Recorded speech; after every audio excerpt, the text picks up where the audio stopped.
Okay. So the second part, Christian is going to talk, and now on network models. So network models are really interested to see like social networks, like social media networks. These are really interesting. Of course, one example is basically your social media, how it works, where you have a friend of a friend of a friend, and it helps a lot in that because it's individuals and how they behave independent of any kind of person. And I'm really interested in myself in understanding the mathematics behind it, and not just for malaria, it's for every infectious disease, HIV, and a lot of other techniques involved. So we are happy that we can talk about it. So, thank you. Yeah, it says network models in infectious disease dynamics, some problems of inference and control. So again, I will partition this talk in two parts. The first is about inference, and the second about control. And when I mean inference, is we want to infer something about the network structure by using infectious disease data. And the second one, when I say control, is how can we efficiently control an infectious disease on a network. So, okay. It's me.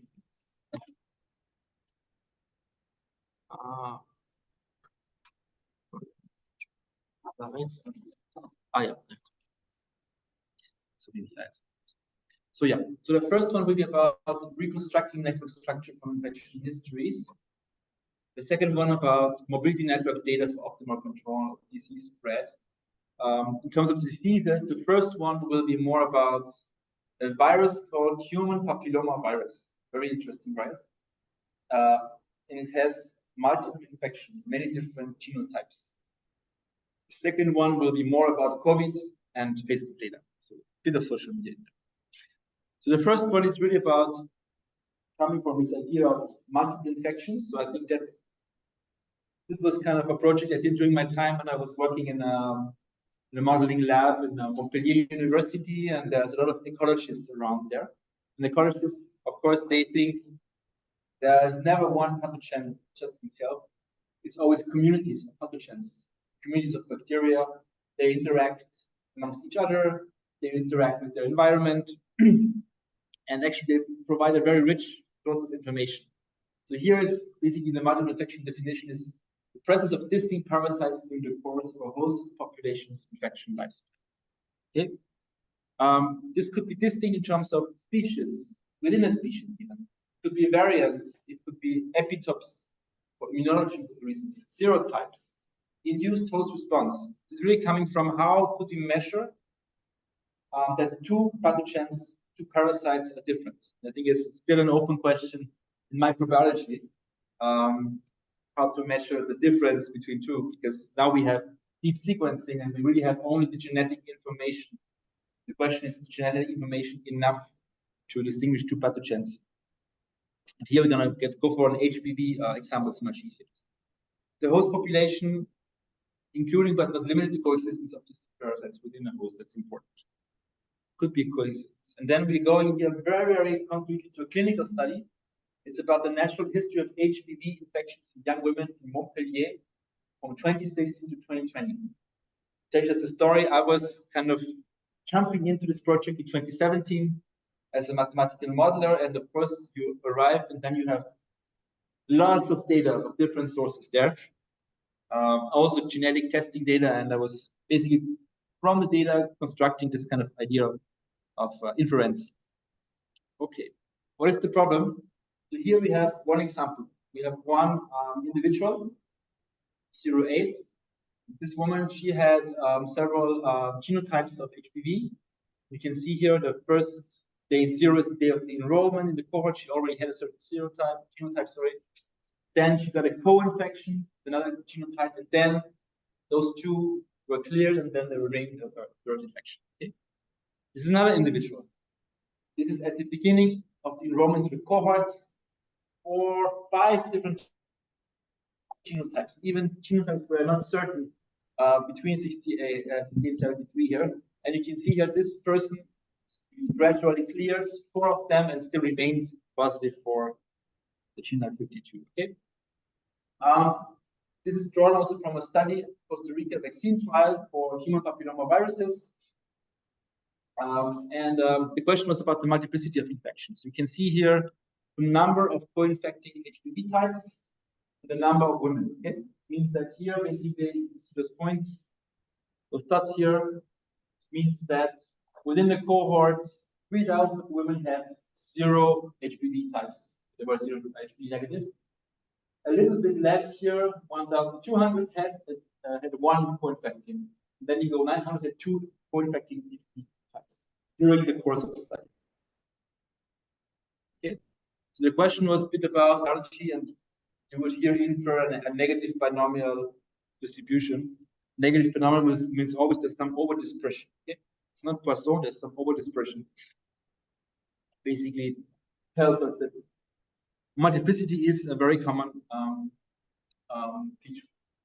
So multiple infections matter for many reasons, of course. First one is the ecology and the trait evolution. So the strains can compete for host resources. There are many other infectious diseases where you have this, and even in malaria you have this. Malaria you have very often co-infections or super infections, and this has quite some consequences from the point of view of evolution. Also from the point of view of immunology, the interference of the immune responses between strains is really important. We notice, for example, for influenza, if you 1918, 1919, American soldiers bring influenza virus to Europe, and I think more Europeans died within 1 year and a half than in the First World War because of the so-called 1918 influenza virus. And what is very interesting is mostly younger people died, not the old one. And then after years and years, we understood that there was a very similar strain to that strain in 1918 that had infected those people who were already in their 50s and 60s in 1918. Such that they were basically still having immunity or partial immunity to this new strain. Okay, so you can see here, it also matters for immune. And then, of course, public health. So you have drug-resistant versus drug-sensitive strains within a host. Okay, and of course, it's important to understand the dynamics. Another one is, of course, the vaccine efficiency, the strain replacement. Some examples where the vaccine puts some pressure. And since there are several strains, another strain is less sensitive to the vaccine will take it over. Okay. And today we are more about the interference of immune responses between strains. Now I'm going to the network model. Okay, because we have HPV,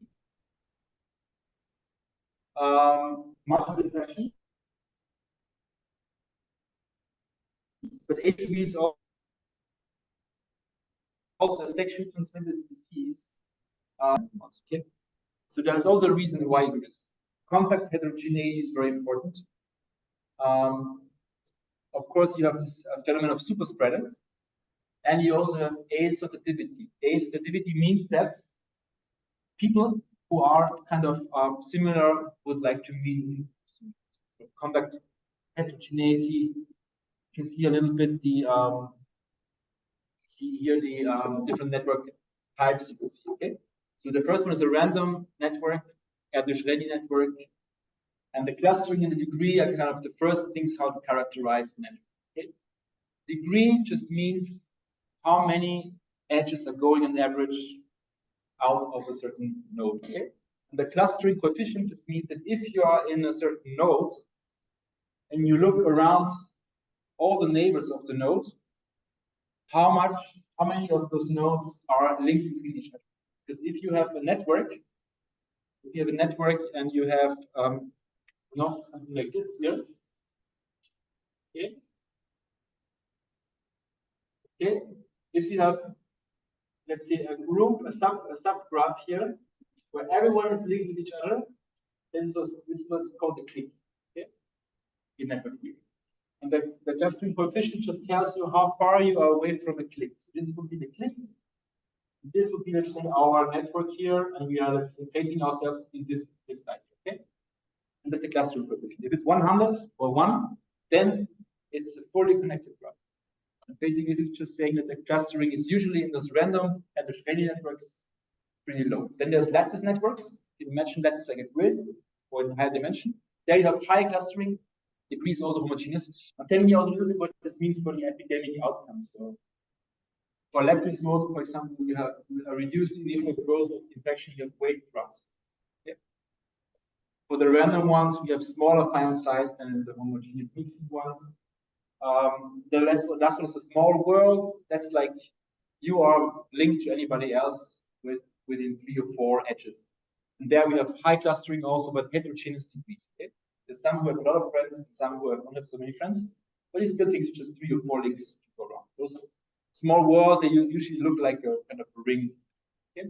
And here, for the epidemic outcome, you see that the fine size is increased, and also initial growth, and you have long-range synchronizations, like sort and things switching on, switching off in the population. Okay?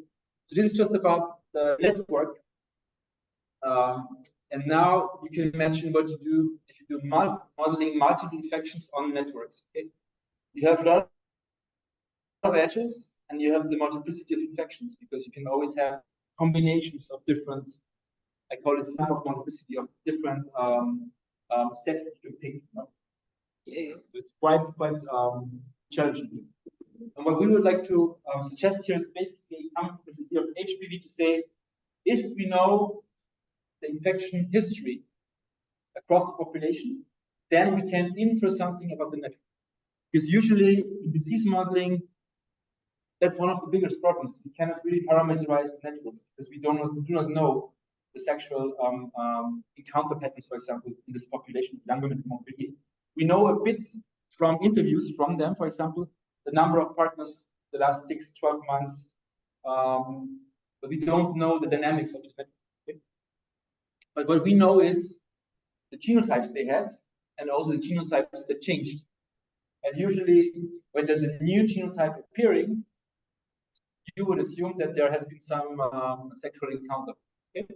So basically, we're using here the history of infections, and we want to measure similarities between those history, and then we'll see how this translates to similarity in the network, okay, between the hosts.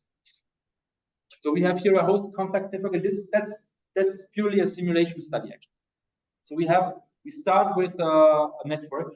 The network usually you can construct them with an adjacency making.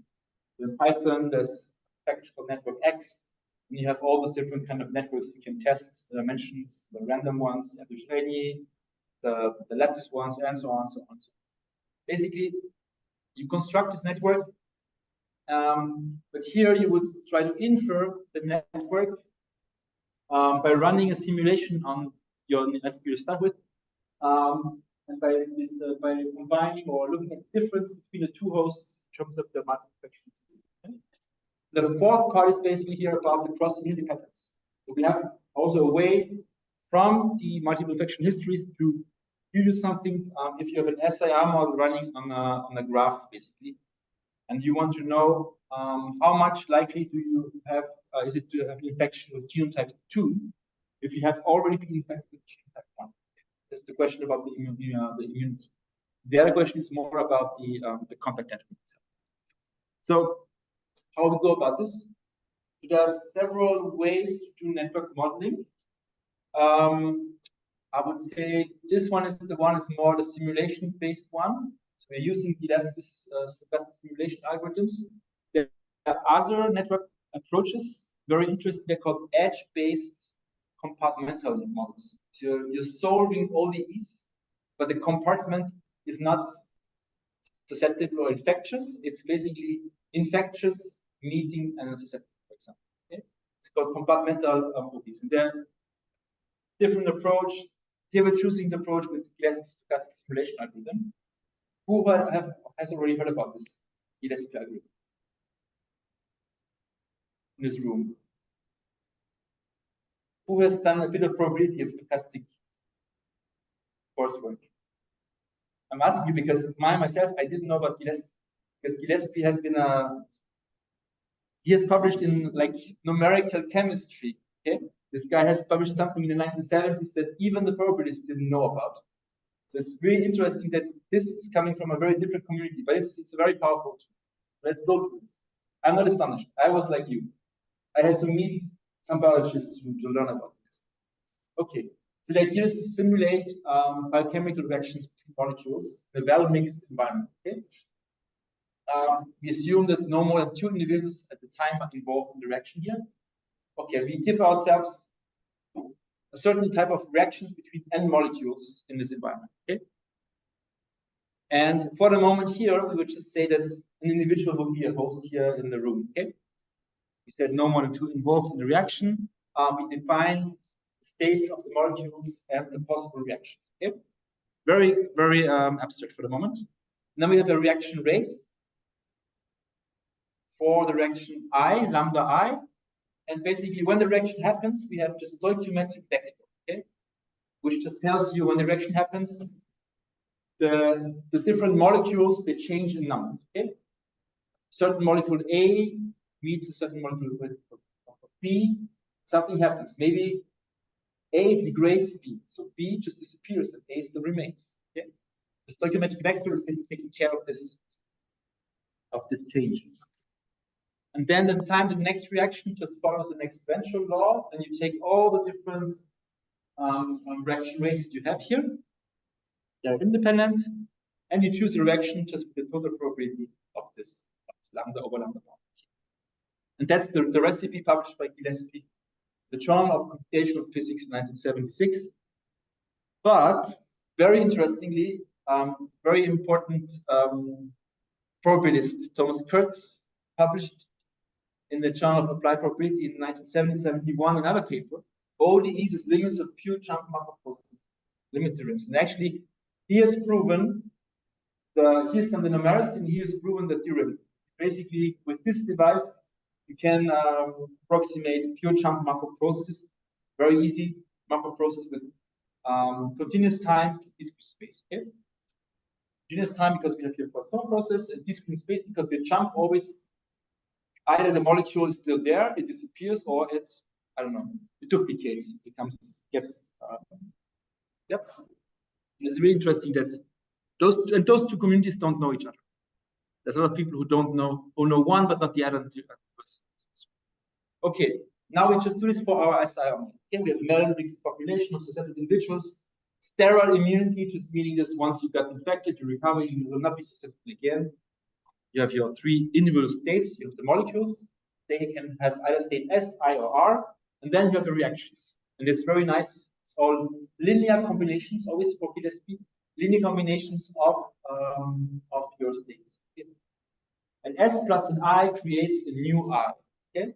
Very easy. Susceptible means the infectious guy. It creates a new infectious guy. And the S, of course, disappears. And then you have also the I just degrades, it becomes an R. Okay? Infectious guy degrades, it becomes recovered. Then for those 2 reactions, we have the rates associated. Now you see the textbook rates, you have the gamma for the clearance of infection, and you have beta times I divided by N is the total population for the force of infection. Okay? And now we have again the recipe, the stoichiometric vector associated with those 2 reactions. Okay? S plus I gives an I. You lose 1 S, you gain 1 more I. Very easy. Clearance of infection, same thing. The I disappears and the R appears because the I becomes okay? So we start with 1 infected individual. We draw a time next to reaction type. We update the states with the stoichiometric vector, and you go back all the time on the tail. And then we see SIR until there's no more infected. And there's a lot of really nice packages, also including very nice Python packages, does the Gillespie algorithms in all sorts of flavors, and really, yeah, very nicely written software. Okay, but now Gillespie basically is kind of very flexible. So now we're going to do Gillespie for networks, and nobody is prohibiting us to look at the network from the point of view of what I told you before, the edge-based compartmental models. Okay, so basically we initialize the network in a simulation, just like an undirected connected graph. And then we have molecules, individuals. Molecules here are vertices of the graph with states S, I, and R. Okay? And then we have reactions here. And you can see here, the reactions depend now on the I and the J. The I and the J is the index of the vertex. Okay? If an S, so if the individual I is in the S state and meets the individual J that's in the I state, the individual I itself comes back. Okay? And this, of course, can only happen if I and J here is an edge in our graph, if they are neighbors in the graph. Okay? And then there's another reaction, SIR, simple one. In the node J, you just change from infectious to recover. Okay? It's very easy. It's like the same before, but now we kind of condition this first reaction to happen only in the neighborhood, the graph neighborhood of the vertex. Okay? So we have also the stoichiometry, as I said before, on the vertices. A bit more of a complex reaction updating, because now it's not mass action. It's not because I'm here and I'm splitting my virus and Steven has the same chance as, I don't know, Ezekiel there in the back. Okay, it really depends now on the neighborhood in the graph. Actually, this graph of 2 meters of relevant distance. We would be neighbors, Sinabu and Steven would be neighbors, but then, okay, that changes a bit in the algorithm. And also, we have a bit of normal covariance there, so the clearance depends on the infection duration. It's also something that I'm always astonished why people still use ODE models for disease dynamics, because clearance of an infection is clearly depending on infection duration. It depends whether you have been infected only for 48 hours or 72 hours, whether you clear, for example, the malaria parasite, or let's say 5 days or 10 days. It's not something that has a constant clearance rate like this, assumed in the Poisson or exponential ODE model. Okay. And of course, the other extension we need, we have multiple infections. We have quite some indexing to do, but that's more on the software. Okay. And we have the immunity here, because I wanted to have immunity. So if the past infection with strain G2 happened, the infection with G1, strain G1, has the probability of 1 minus this immunity. Okay? Means that if it is 1, this J, GI1, G1, G2, then it's probably 0. So full immunity means that if you have encountered in the past G type G2, you are immune to infection. It's very much like how it happens in influenza. Basically, in influenza, people are taking the genetics of the virus at the population level, then mapping out how the genetics evolves, and then they can basically make conclusions on the next season, for example. How likely it is that when you have had influenza this season, next season you might be immunized. Very often it's cyclic. It's like 5 years ago, I got a certain influenza strain, and now I'm again immune. This is how it's immunity is. Okay?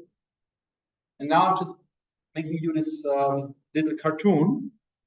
It's really just about the simulations. You have to write it, of course. And here is just what happens. Okay, you start with a parasite type, same colors. Okay, you have this network here. Then you move on with time. Okay, you update the time. You say there's a new infection here. See what happened here? A new one, a green one. Okay, the green one was possible because here this one was susceptible. There was a neighbor here that was green. Okay. Then you go on with time. Go on with time. Then you have recovery. Okay, the green one recovers. And now, with our law, if immunity is full, external immunity, this one can never again get an infection with the green parasite type, but it could still get infection with the blue parasite type. Okay? Because there's no immunity assumed here in this cartoon between red and blue. Okay? Then time goes on again. Time goes on again. You see, now we have a multiple infection of this node with the blue and the orange gene type. Okay? And this goes on and on. You can imagine that you end up with this kind of pattern. Okay? So in each node now we have a multiple infection pattern that is created from the graph, the adjacent symmetries of the underlying graph, and it is also created from our hypothesis on the immunity, on the cross immunity between the strains. Okay? So now, basically, what I've been doing here, this simulation study is, I created now via simulations multiple infection histories. I know the underlying graph because I created the graph. So now I'm basically, and I know the underlying immunity because I know it. It's my simulator. Okay. But now I forget about the underlying graph and I forget about the immunity. And the only thing that I observe is this infection history pattern. Okay. So what happens here? So this is just a bit to get an idea of what kind of networks we're considering. There was network type, I call it a more dispersed one, a more clustered one. So I had a couple of network or graph, or maybe invariants or descriptors. Okay. We already had the clustering coefficients, the associativity of the degrees. Okay. The degree itself. So you have basically two kinds of networks, just to call them dispersed and clustered. Then we also have a couple of different immunities. For example, here, this is called homologous immunity. This means that you're only immune to the infection you already had. If you have another genotype, there's no immunity. That's usually not the case for, I would say, that's not the case for influenza. But usually, the usual, rhinovirus, coughing, childhood kind of viral disease, they have homologous kind of immunity. Then you have partial cross immunity. Here there are two strains, 1 and 2. They're immunologically speaking really close to each other. And if you have been infected by the one, you're immune to the other way around. But then, otherwise, of this subdiagonal, there is no block diagonal. Sorry, there's no other immunity. This could be something like two influenza strains that are quite similar, and they are very dissimilar to everything else. Okay. So now, when you do the simulations here, you see a little bit about how those things go. So you have dispersed the clustered network, and then we have the fraction of infected nodes we're looking at. And what you see here is in black. Here, for example, it looks like a classical SIR. So I think there's this screen showing them. You have homologous immunity. The homologous immunity is basically a classical SIR, behaves like a classical SIR. It's the black curve here for both networks. For the partial cross, you always see this is like an SIS kind of model. Between an SIS and an SIR. So basically get this kind of endemic equilibrium because you're looking at a fraction of infected nodes with any kind of tumor. Okay. And what we also measured here was the multiplicity of infection with time here. Okay. Basically, this was about the multiplicity of infection, I think, on average across the nodes. And you can see it started with 1 and you go then up with 2. So when you expanding the epidemic, you're increasing also multiplicity, but then kicks in the homologous immunity, and you go down again. So it's like an SIR on a network, and you made the structure of immunity such that you have what you expect. Basically. Homologous immunity means that you're only immune to yourself. Partial cross immunity looks a bit different. There's a lower multiplicity, but then it starts, it remains above 1. So you will always have multiple infections. The diversity, it's like I think I took an entropy kind of measure here. So you can see it goes along a little bit with those two curves. So it's initially it's very high, it's declining because you have this founder kind of effect. So those genotypes that were here first, they go through, but then you have again here the increase in diversity because the SIR kind of reaches its peak. Yeah. So what is the challenge here? It's really challenging to measure contact networks because we really don't know. Here, one of the authorities in the field here, Ernst, says key challenge for the use of self-reported contact data is to validate the relationship between reported contacts and infection. So the only thing we have actually is reported data. So the idea is now to say, okay, in the simulation study first, we forget about the network and the immunity, and we just look at the multiple infection histories. Okay. So what we need to do is basically we need to set up a metric between multi-sets. Okay. Because the infection barcode code is basically just a multi-set to say if there's a birth and a death date, you have a genotype. The genotype was born here, died here, then you have just a collection of intervals. This multi-set is a barcode. Okay. Now we have two hosts, we have the infection histories. And now the question, yeah. Pardon? A matrix? Yeah. Yeah, one more time. Yeah. This was just an example. I was just running an example. So this was an example where you have cross immunity between strain 1 and 2, and no immunity at all between the remaining strains. Okay. So if you had here genotype 2 infection, you're immune to genotype 1, but that doesn't hold for other genotypes. Okay. It's just an example, and this is basically an example to validate our intuition that we have about the SIR model and the SIS model. So this is basically, those are the two like hosts here we have, and we have those two multiple infection histories. Okay? The same goes here if we actually go even further. We don't know the genotype. It's also very relevant because for HPV, the current standard of care is not to test with PCR for the genotype.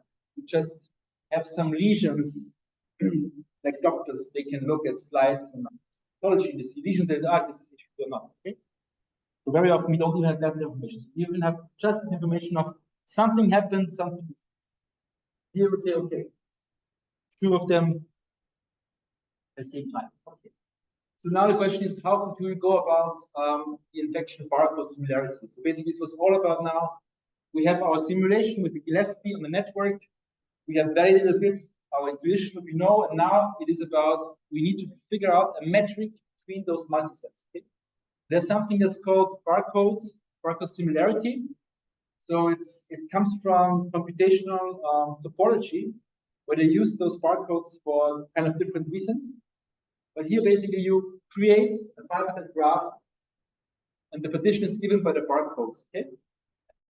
And then you have a matching. The matching is saying it's a set of edges that do not share the vertices. Okay.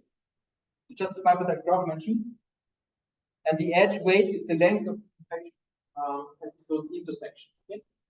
So here, for example, in this example, you have the host A would be this here would be host A, host B would be just this point here, and then you have your bipartite graph matching for this particular example. I don't know. Let's take this one here. Okay, and the weight here, the weight 1 would be the intersection between those two.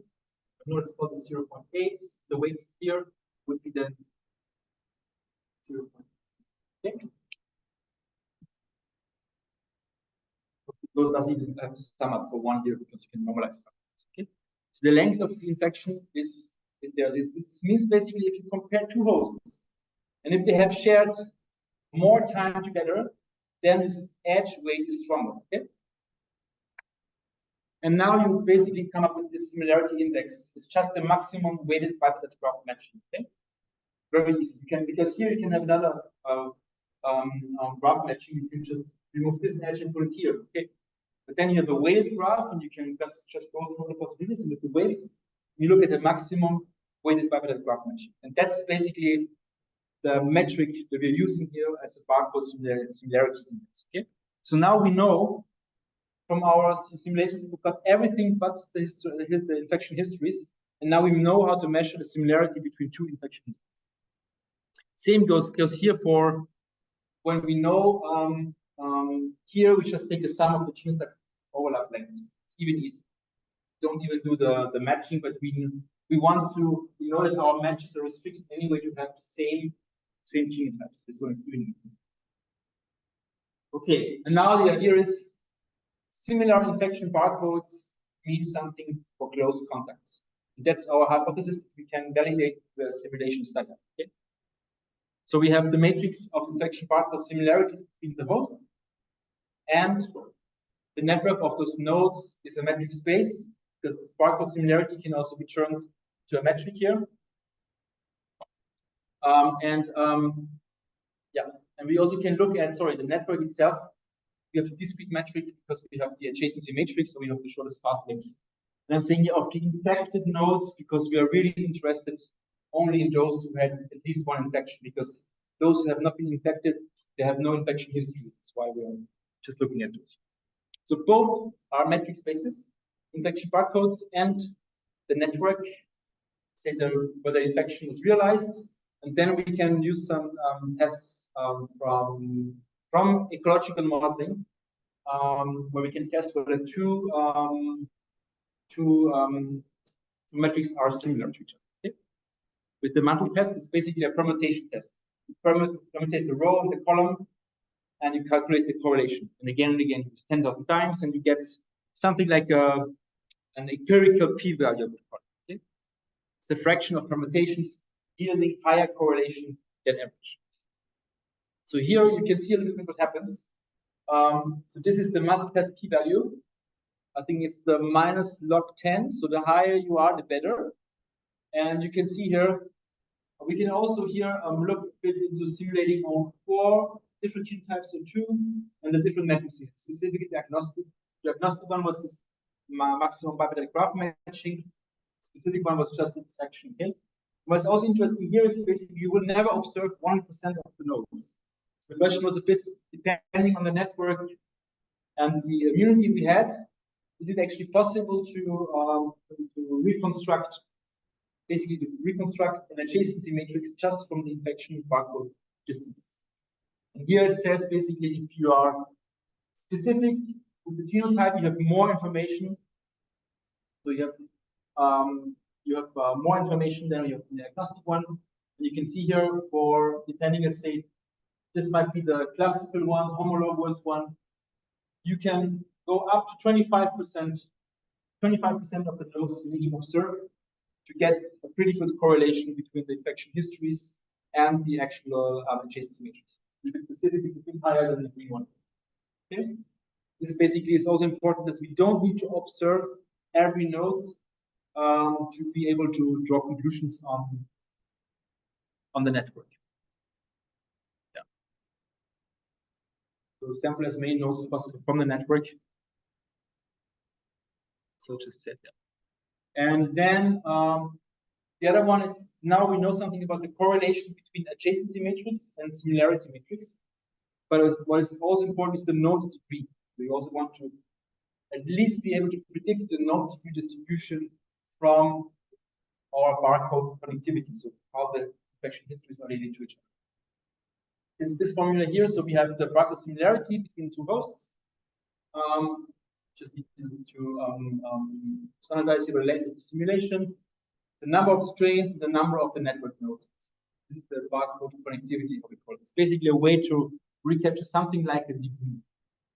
Then we do a logistic regression. We just want to say is the odds of having 2 or 3 or 4 degrees for a node. How does it depend on the barcode connectivity? And also sometimes on the number of strains, but more on the splitter one.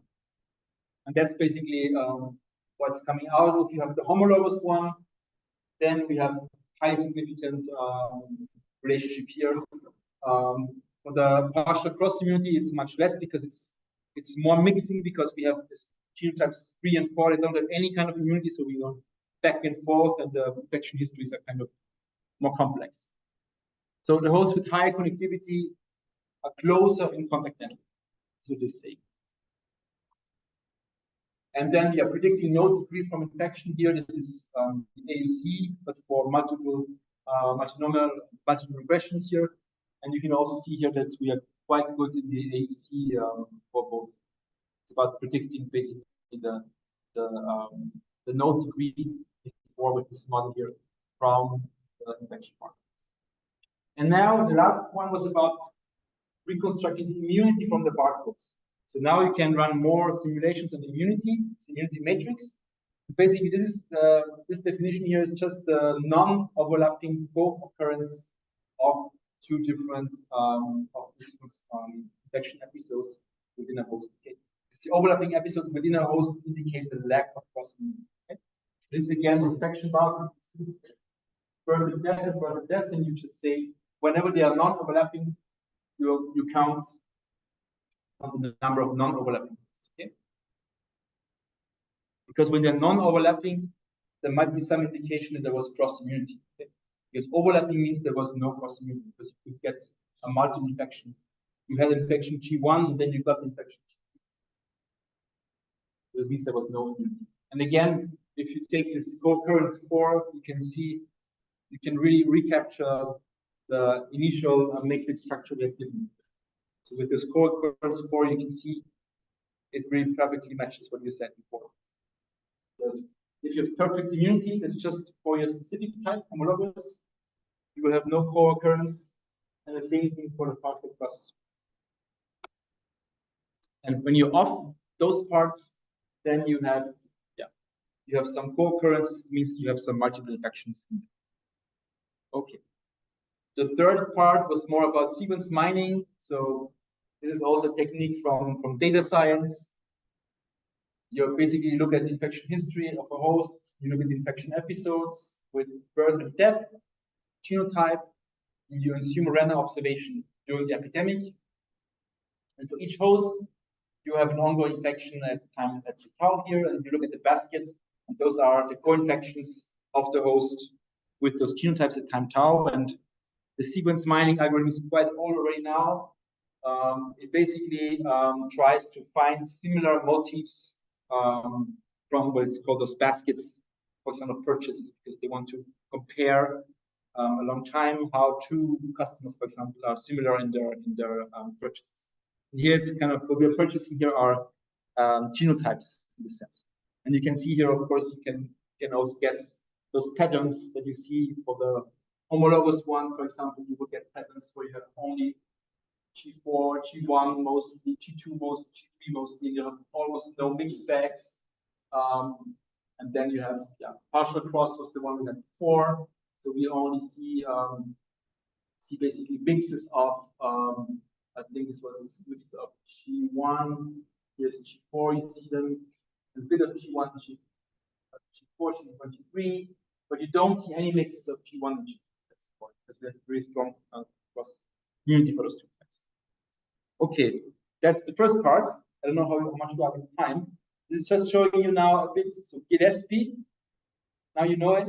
Please look it up. Really important. You can use this for simulations. There are also some nice papers, old papers there for approximation of ODEs. You can also use them for individual level infection, histories, and for networks here, of course.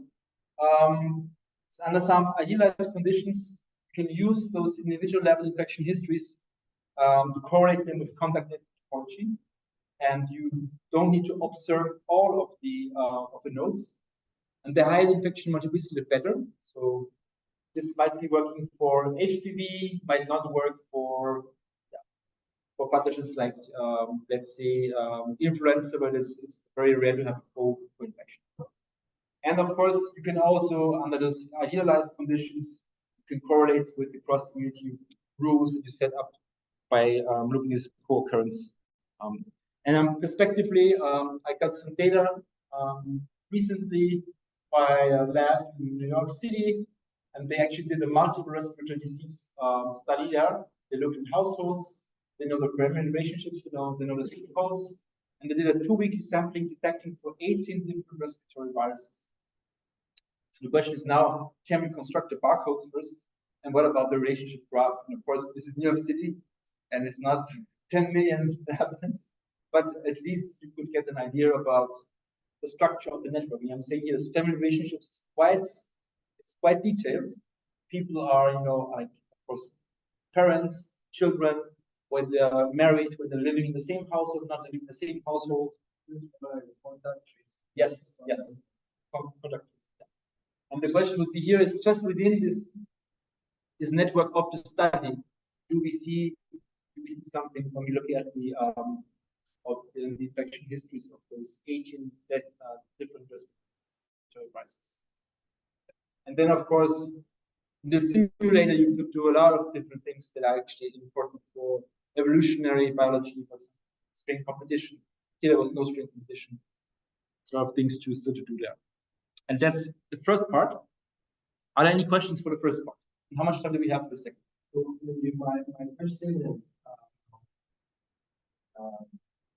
how do you create or so for example, the COVID has also different and thinking something like COVID, Variants, yeah. different variants. Yeah.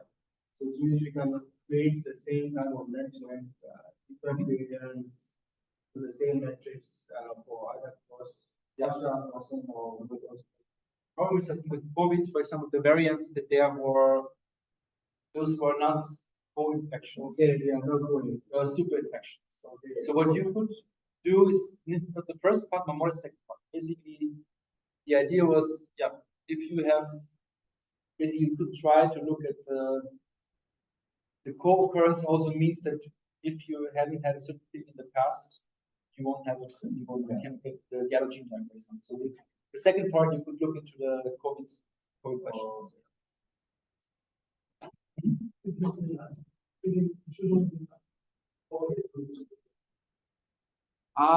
Because I am, so I know from what I simulated, I know from a simulated I have basically all the nodes, the connected component of the graph have been infected. But for some simulations, some nodes stayed isolated and couldn't get infected. But then on the connected component, all of them get eventually. But it depends if you set then the immunity, the cross immunity, you can remain with some nodes that are not infected, even on the connected component.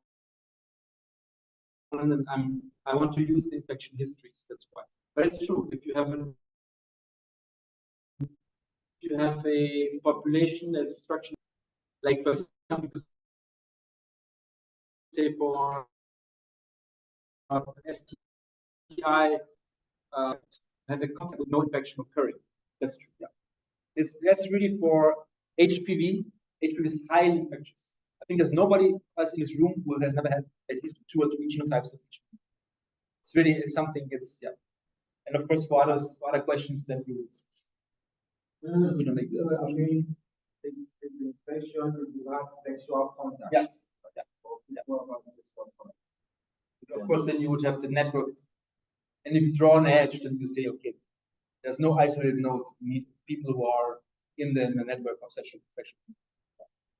So does it means that it means for every contact you make, you get some trace of it. Yeah, so it's really highly infectious. And it's also very interesting. HPV is mostly benign. So there are 2 or 4 genotypes that are causing cancer. But most of them, the 50 or 70 genotypes, they're totally benign and they could be used as markers. Yeah. So please, I somewhere along the line, you explain what these are for you explain an infection now. You are only immune to infection. What happening if the more immunity is spread? Yeah. So yeah.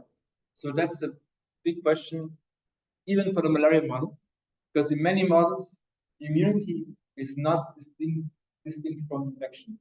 Many models, unfortunately, they just rely on infection or past infection for immunity. But what you should actually do is that each infection curve confers has a certain immunogenicity.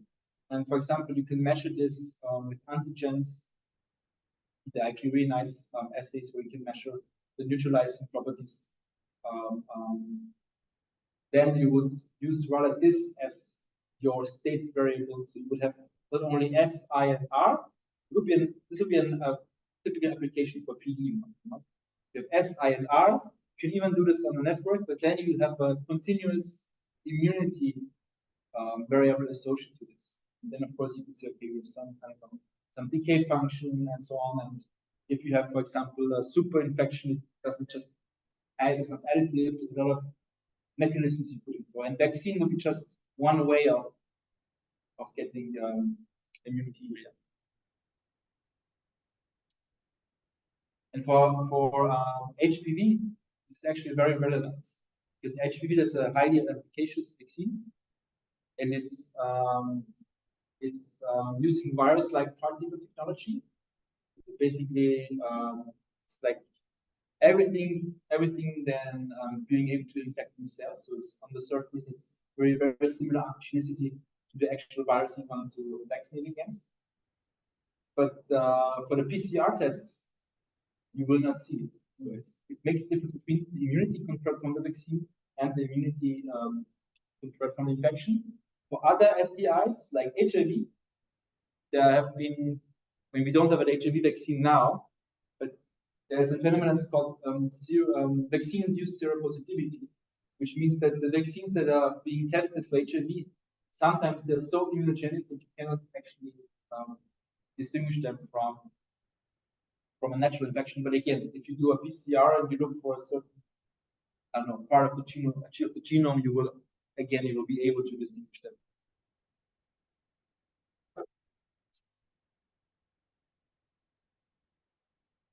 So HPV, kind of dissimilar from the natural infection, HIV more similar in terms of the immunology. Any questions?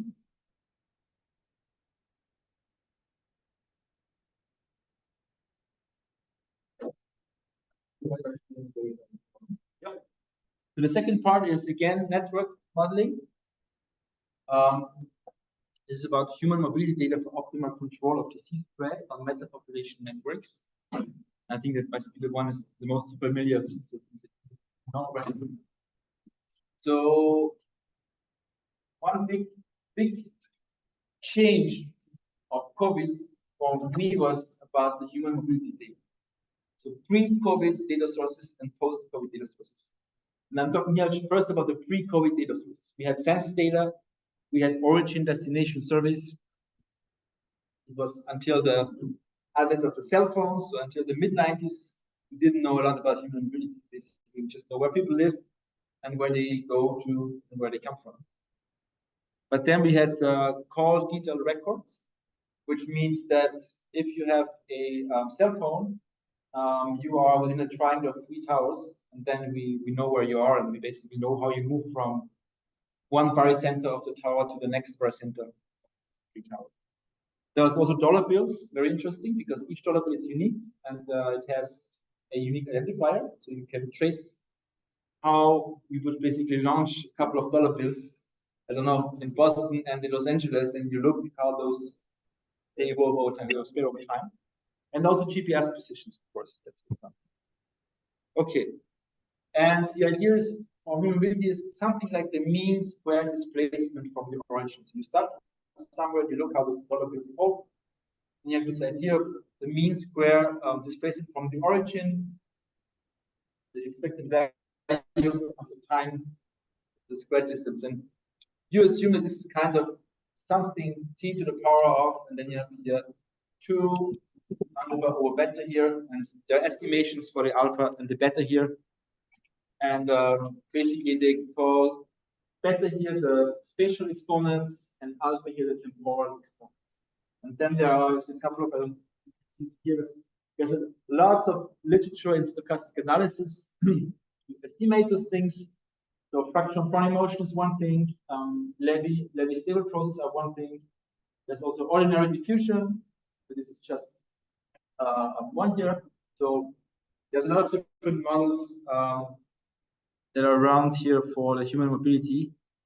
But the post-COVID now gave us something else. So it gave us data from Google Mobility. This was GPS data.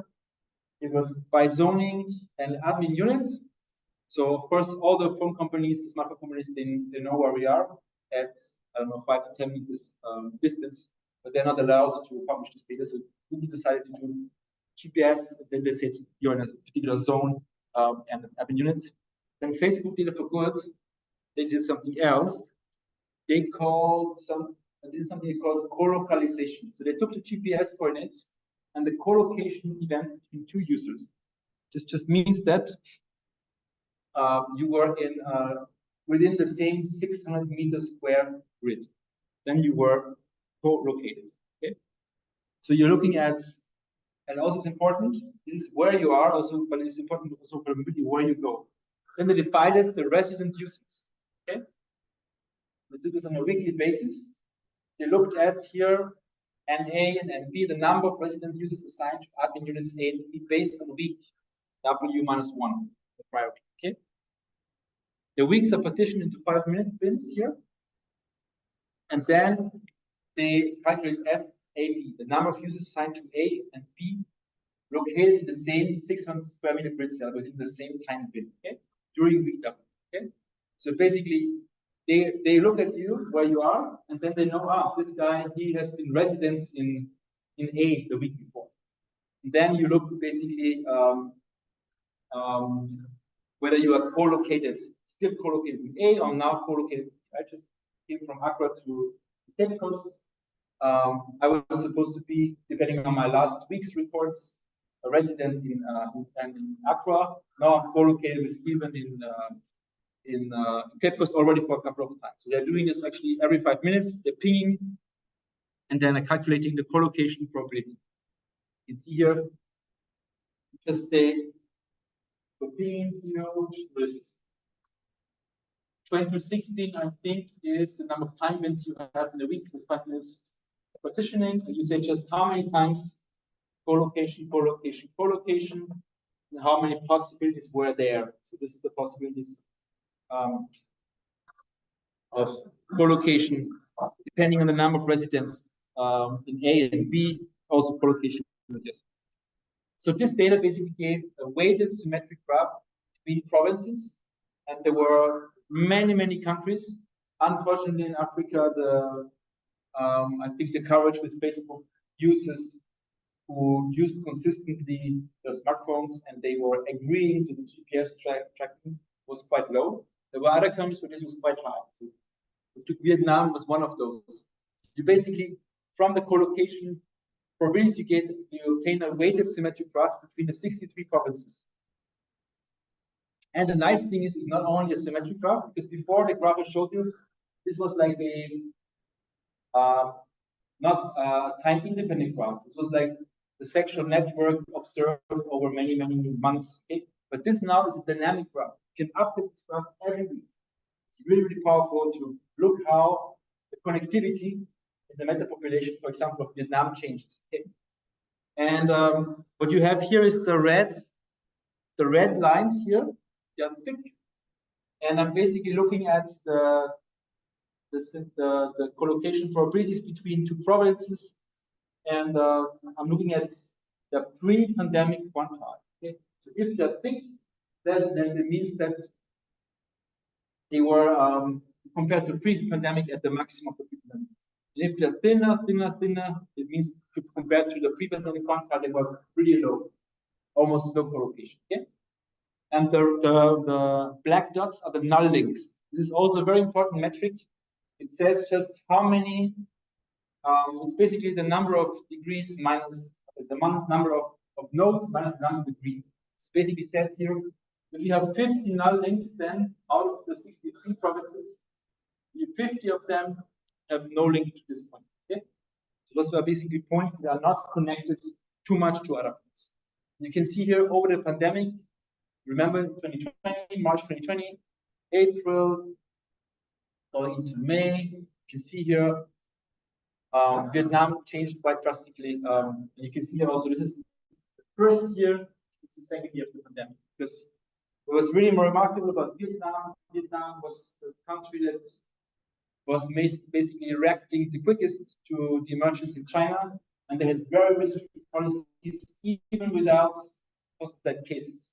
They basically closed down the country between March and April already. And then they had a second wave during 2021, where they had basically their own COVID pandemic, but they were really like holding back the pandemic for 1 year. Okay, so what you can do here is you basically look at the graph properties of this network. This is just about the whole human mobility network. Okay? So we had already a clustering coefficient here. It's 1 if all neighbors are connected. You can see here the clustering coefficient is reacting a bit to what's happening at the beginning. This is 2020. This is then 1 year later, 2021. But it has more, I would say, more consequent measures because they have a number. Again, here you can see here, this is the number of null links they create in the beginning and then in the second phase here. And then you have the network strength. It's basically the weight of the links. It's kind of inverse to the clustering null links here. You can see the weight of the links declines. Not only saying we have more null links, but we also have the links we have are basically capturing less collocation. And the same here, you can see here, this intervention just drastically increase the weight of those collocation events. And curvature is, curvature on the graphs. It's a bit similar to the clustering and also to the strength actually, but related to strength. No problem with this. But here what happened is we had an outbreak in Vietnam in 2021. We had confirmed cases, not all over the country, but mainly Hanoi and Da Nang. We decided to do a little model and just to look at how to use this time-resolved mobility data in a meta population. Okay, so this is again a very simplistic ODE model.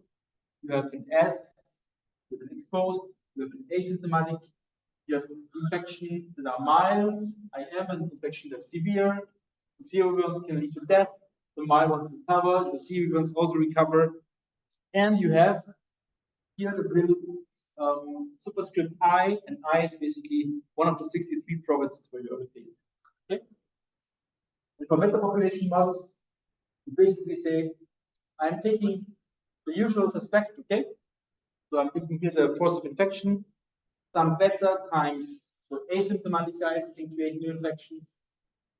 Symptomatic ones that are severe and symptomatic that are mild can also create. Those 3 arrows go in here. And then you can see here where those can come from, and here you're summing over the case. So you basically can also get a new infection in the province I from an asymptomatic that is basically coming from province J. Okay? And the same here for the mild and severe ones. And each of them have the little parameter. You could expect that the severe ones are very unlikely to move. Yeah, all of these 3 can basically, not only within their own province, but also from out of the province, they can contribute to the infections. What we also had was very important for Vietnam and many countries was basically the hospital saturation. So we assume here that the COVID-19 virulence increases as hospitalized capacity HMI. This just means that in many cases we had reached the hospital capacities, not only in terms of ventilation, but in terms of even like simple care. And then we assume here, basically, once you reach this capacity, you will increase your virulence in this shape. And the hospital capacity is somehow related to the number of ventilators you have in a particular hospital. And we also have this for the base mortality. This is something that nobody believed in. This was also during the time, starting the time was in Montpellier and then continued in Basel. When we first said, yeah, we have also base mortality changes because of COVID, nobody believed in this. But now we know there's, for example, I noticed in Europe, many countries, they have remittance of cancer because of COVID. So people did not get their cancer medication on time. And now we see already the consequence in mortality, non-COVID related mortalities due to COVID. So insufficient vaccine coverage at the moment, at the time we did this. And this is also the data we had. This is the capacity of the ICUs. Okay. So you can see here the population on one side. On the other side, you can see the ventilators. And you can see the ventilator for 100K population. So those are all the other units, the provinces in Vietnam. You can see there's a couple of places that have quite some ventilators for 100K, but a lot of them are really, really at a very low level. So we have a bit of data. Yeah. So this model now we have the saturation coming from the ventilator data, and we have taken the disease parameters from the already existing literature. So in 2021 was already good knowledge about this. So we have the disease compartments. Yeah, this is just textbook R0. Just interesting to do it yourself. You have the next generation matrix, appearance of the infections in class, and then V is the rate of transfer to other class. Yeah. And then we have the famous paper that you all know, maybe the one mouth concentration. That is not unique. We find one, and that's also interesting here. So that's actually what you expect here. You have just the first line here for infections coming in. Then you have this kind of diagonal and subdiagonal matrix for the mortality and also a bit of exposure as well, things incubation. What's interesting here is that you have here the K in here. You can see here this one, this matrix K was our Facebook data for goods collocation matrix. Okay, and those are just diagonal matrices. Yeah, again, leading this is about the clearance, the mortality. And basically, at the end, what you get, your R0 is then just the spectral radius of the next generation matrix here. We used an optimizer to find the beta. Again, you see, third time already telling you parameter inference dimension 1. I'm so sorry. And yeah, we found something like an R0 of 3.5 for this one. And if you were to play a bit easier SIR models with this kind of adjacency matrix I've shown you, then there's a very nice back of the envelope calculation where you can basically get something like this. For this R0 will be the parameter that you get in the single node. It's the vector of gamma, and then the other one would be the spectral radius of I plus the But here it's a bit more involved, a bit more processes. But that's bottom line is if you want to do a meta population, so to say network model, it's the same, but you always also have the spectral radius of the 1 plus adjacent. So then there was also a question, really relevant question is the normalizing kernels here, because we have the raw data. We have this raw matrices. It depends on time. For every week we have a new matrix. And now we were looking into the relative contribution of infectious context coming from outside each of the focal provinces. Because that's very important, because co-location from somebody coming from far away of a 600 meters perimeter cell does mean something very different from co-location of people who are within the same province and 600 meters square away.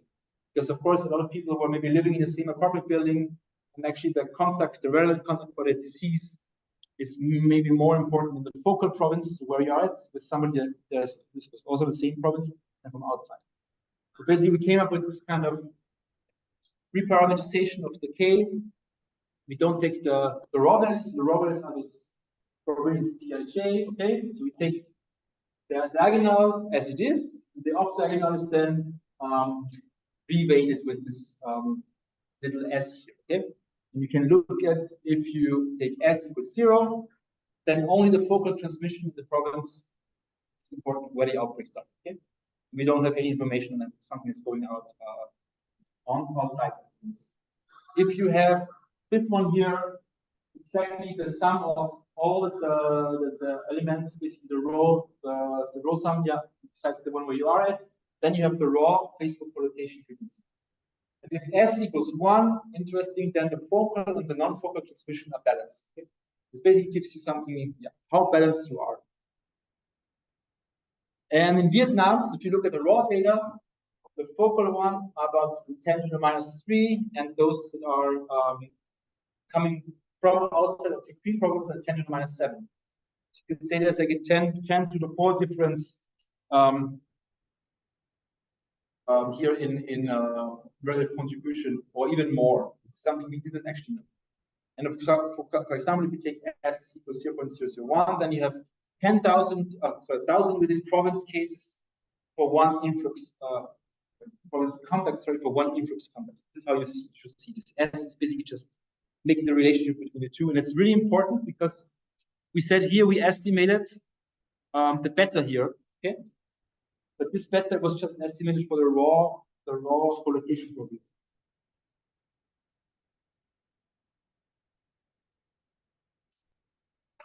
So in the literature, there are many different S, which actually impacts the R0 parameters. So if you run some simulations with this, we actually ran the simulations on the 63 provinces. This is aggregated again at the national level with the starting conditions from what we had. You can see here a bit how the mobility scaling changes quite a lot. So one was when it was balanced, and then none was the original data, and this the red one is also here around here. This is the one I've shown you. So basically, that's kind of still an open, like a free parameter here to understand the mobility scaling. So what was the idea of this whole thing? We have now a network. We have initial conditions. We have quite good parameters. Now we could run some optimal control, and I call this here optimal real-time spatial control because we're running the optimal control on top of the time-dependent mobility kernel we have. Okay, and we have here two sorts of controls. The controls that are within and outside the province. Okay, they limit the total amount of exposure. So basically, they are affected with increased exposure from within or outside the province. This is something in the control tree you might have seen. So basically, rewrite the force of infection here with the controls. You see here. In the real-time probability, there's some T, and then we have basically the controls for the three parts, the A, the IM, and the IS, and each time we have a within the province control, and this is coming from outside. Okay? We don't distinguish, basically, we don't control the edges, just take the it's like you're putting a barrier around the city and saying, this is the total amount of people I want to let in within a week. This is what this C control should do. And then we have the payoff functions here. So we want to minimize cumulative deaths, but also the ones from the saturation. And then we have our squared penalizations here for the controls. That's quite classical optimal control. You write down the Hamiltonian. You have the maximum principle of Pontryagin. You can solve it as the maximum of the Hamiltonian here, and then you get an optimality. Basically, this is the optimality you will obtain in the adjoint variables here. And then you can run some numerical algorithms. It's like a forward, backward solving the optimal control. And then you get kind of interesting result here. So this is basically starting with the May 2021 epidemic, and then you say, I'm running this now on the two sets. The one with and without controls. The blue one is with the optimal control, and the red one is without. Okay? And what we're actually looking at is the onset of hospital saturation. That's quite the measure, because the hospitals, so the provincial hospitals in Vietnam mostly, and they basically, big run in Vietnam was started in the north and in Da Nang, but it was not in Ho Chi Minh, which is a big city also in the south. And the question was, how long will it take to percolate through the network? And also Vietnam is highly connected. They have like 10 flights every day from Ho Chi Minh to Hanoi, and very mobile, mobile country in general. So it's really important for them to know. So you can see here, of course, that if you have no control, you would reach without any additional measures. You would reach in Hanoi, first in Hanoi, the hospital saturation. Then with increased mortality, of course, and then you would nevertheless end up at some point also in Ho Chi Minh, because of course we have a lot of collocation still going on between Ho Chi Minh and Hanoi. So this is some numerical results here for the control. This is the mortality. Without control, you would have within 2 months really increase the mortality in Hanoi, and then also eventually also in the south.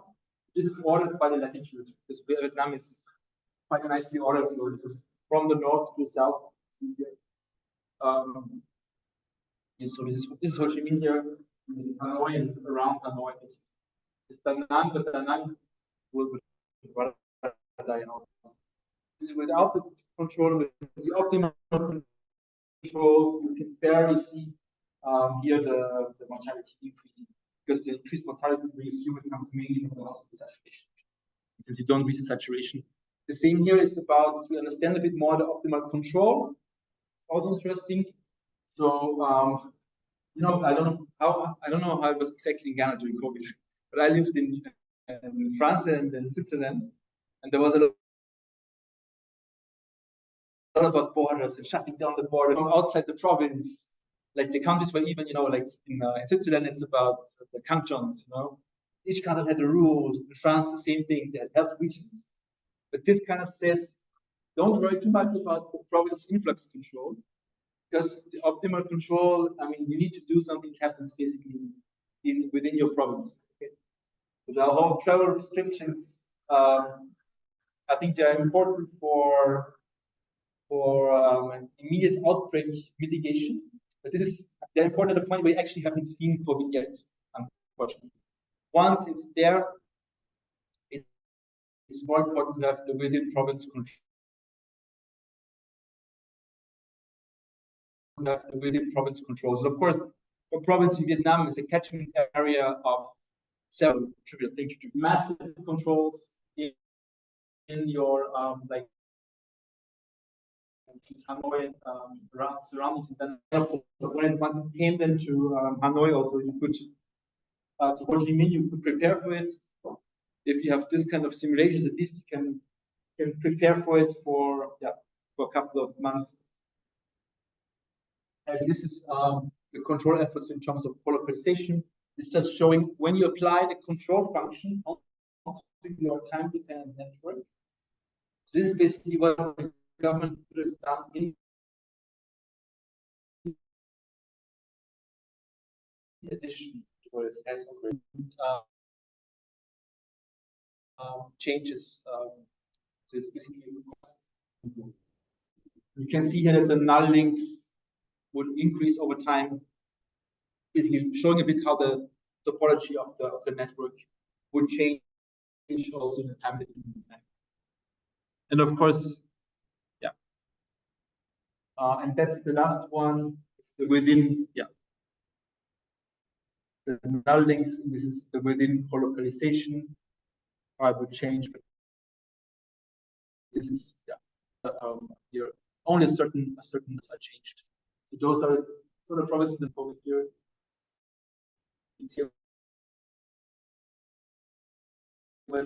Like it's basically the ones we have around Hanoi and here again around within colocalization within the node. Okay. So this is basically conclusions. Optimal real-time control would help purchase local influx control across time and space.